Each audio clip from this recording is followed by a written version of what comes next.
The wood flute is one of the oldest musical instruments. Every culture had a version, but the Native American one has a particularly soulful sound and a very romantic past. For centuries, Native men played the flute to court their beloved, and it became known as the courting flute.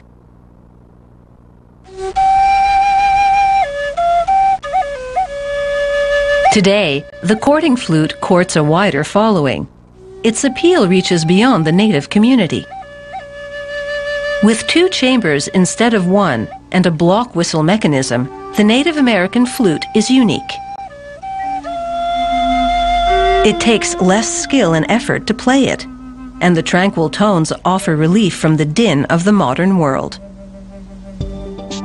To make one, a native craftsman cleanly splits a piece of cedar with a table saw.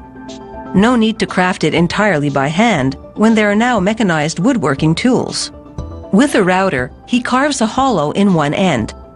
It will be half of the flute's slow air chamber, which is the first chamber to receive breath. He now shapes the much longer sound chamber. It's the one that sets the pitch of the notes. After routering corresponding hollows in the other cedar half, he applies glue and spreads it evenly.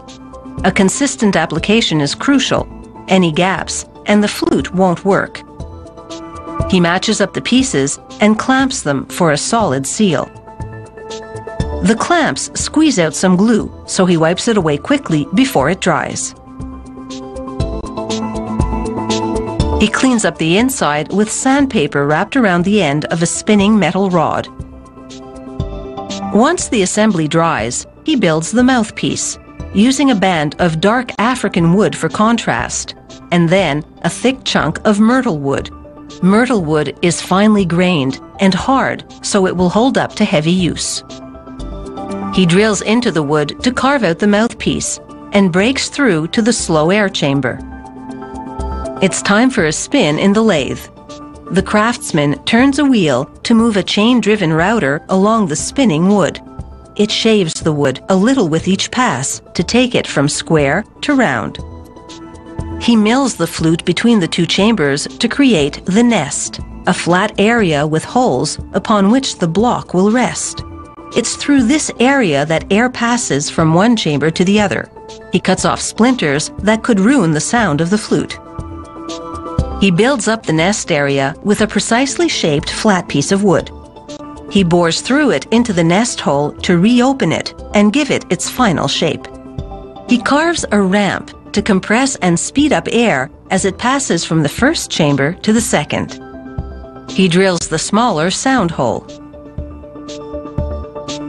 After he files the sound hole to a rectangular shape, he positions the block over the nest. It's this wood block that creates the clear whistle tone of the flute.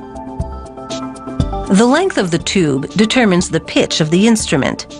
He blows into the flute and checks the dial of the digital tuner.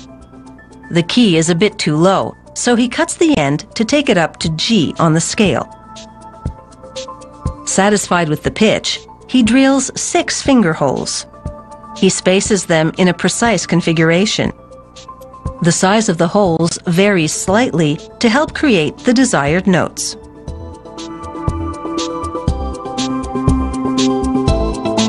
He files the edges of the finger holes on an angle to bring the notes into tune.